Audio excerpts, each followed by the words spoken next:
Nauna gawin o nabuhusan ang hagdanan, pagkatapos mabuhusan ang slab ay agad naman maakyat ang one bagger mixer sa pangalawang palapag ng bahay. Medyo mahirap ang pag-akyat ng hagdan dahil ang gulong ng mixer ay flat o walang hangin. Kahit mahirap, basta tulong-tulong at sama-sama posible. Kung gusto may paraan at kung ayaw may dahilan. Ito ang bakas na dinaanan, naka-curve o semi-spiral ang hagdanan. Ito ang project ng mga foreman dahil kaming lahat ay mahihirap lamang sa paggawa ng bahay. Mas matibay kung nauna ang poste bago ang hollow block dahil ang hollow block ay cover lamang ito ng bahay. Ang gusto ko lang maibahagi dito kung paano gawin ang hagdanan. Ang paggawa ng hagdan ay nauna ang paggawa ng pattern para sa forma ng siding. Ito ay pinakamabilis ng pag-layout ng hagdan. Gamit ang eskwalado na plywood at sukatin ito ayon sa sukat ng riser at thread at lagyan ito ng stopper. Lagyan ng marking, itama lang natin ang eskwalado na guhit gamit ang eskwalado na pattern hanggang sa matapos. Kung ating panoorin, ganun lang pala kadali pag naituro na po sa atin ang paggawa nito. Pagkatapos natin ma-layout ang riser at thread, lagyan naman ng sukat ang kapal na maging buhos ng pattern sa siding. Ang kapal na maging buhos sa ginawa kong pattern ay 5 inches. Umpisahan sa pagcutting gamit ang circular saw, mabilis na paraan kumpara sa lagaring kahoy. Sagaan ang feeling, walang kahirap-hirap, mapangiti ka na lang na may kasamang thumbs up.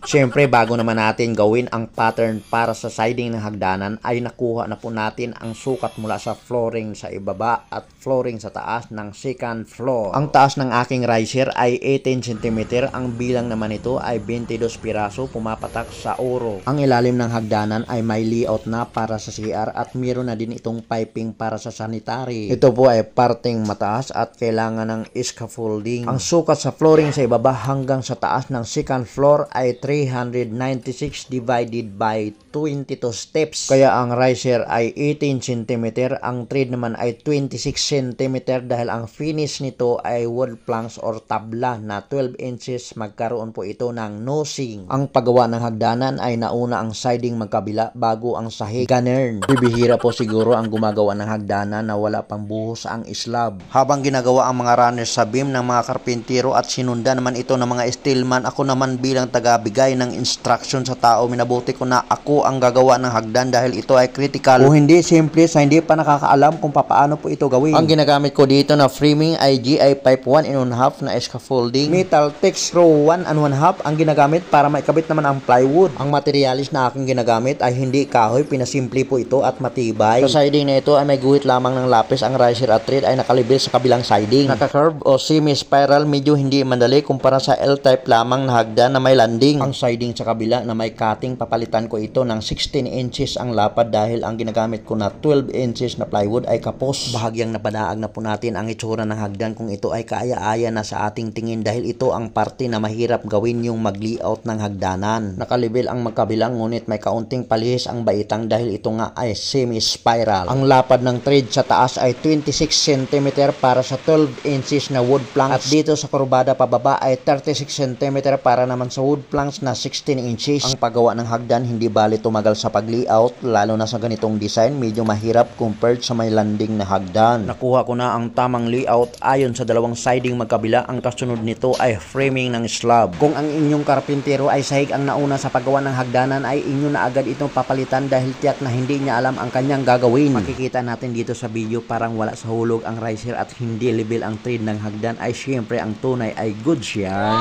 Naglagay na ako ng siding sa beam dito sa landing ng second floor at ang ginagamit dito ay metal text row 1.5. Mas matibay ito kumpara sa commonil. Ang talent na makikita dito, hindi lamang karpintero na marunong mag-layout kundi karpintero na kaya mag-welding dahil hindi kahoy ang ginagamit. At hindi lamang welder na marunong mag-welding kundi marunong din naman ito sa karpintero. Ang framing GI pipe 1.5 gamit sa scaffolding, pinatibay dahil sa welding, matibay ito kumpara sa kahoy. Yung parte sa paliko ng hagdan ay putol-putol na tubo, nilagyan ito ng tukod sa ilalim upang mabuo ang framing. Pagkatapos malagyan sa bawat gilid ng siding, lagyan naman ito ng tubo sa gitna tapat sa bawat baitang ng hagdan. Pinatibay na forma gawa sa GI pipe, pinatibay ng welding gamit naman ang texture para sa 1/2 na plywood. Upang hindi na magluwat ng mahabang panahon, makikita na natin ang framing ng hagdan. Mas madali gawin, simple at matibay kung ikumpara sa kahoy ang materialis. Ang ganitong hagdan, mas mapansin ito ng tao kaysa L-type na hagdan na may landing dahil ito ay hindi common o madalas na ginagawa sa hindi naman high-end na bahay. Ang marami din ang manggagawa, kasama na ako ang gumagawa at nagpapaganda ng bahay, ngunit subalit datapo at wala pang sariling bahay. Ganun pa man, kakatuwa na rin isipin kung ang paggawa na may pag-ibig hindi man atin ay inari pag-aari natin na atin upang maging maganda at kaaya-aya ang maging resulta. At kung hindi man gwapo ang gumawa, sikapin maging gwapo ang ginawa upang sa ganun hindi parihong pangit. Pangit na ang gumawa, pangit pa ang ginawa. Joke! Naglalagay na nga ako ng siding sa riser pinolik na plywood 3/4. Meron po itong isang tubo sa gitna. Ginamitan ito ng metal thick screw na 1 1/2. Nakatupi naman ang magkabilang dulo ng GI pipe para naman ito mapatibay ng thick screw. Para naman kumapit ang thick screw, meron po itong GI pipe sa likod ng plywood. Sa ganitong forma ng riser, simple at matibay gamit ang pinolik board na 3/4. Naka-thick screw naman ito sa gitna na may GI pipe at naka-thick screw sa magkabila ng siding. Subok na matibay kung ganito ang forma at hindi na kailangan maglagay pa ng tubo sa gitna ng riser.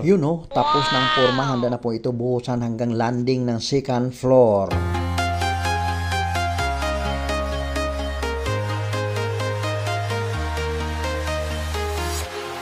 Walking alone, the streets are empty. The only thing I can see is my own silhouette. I'm getting stronger, step by step. Ano ang una dapat na mabuhusan? Mauna ang hagdan o mauna ang slab bago ang hagdan? Ang nuna namin yung hagdan. Wala pa kaming buhos sa slab pero may hagdanan na kami. Nakaakyat na yung may-ari kahit wala pang slab. Ayos. Salamat sa Diyos. The clock is ticking but there's no time for regrets. I've been flying from town to town.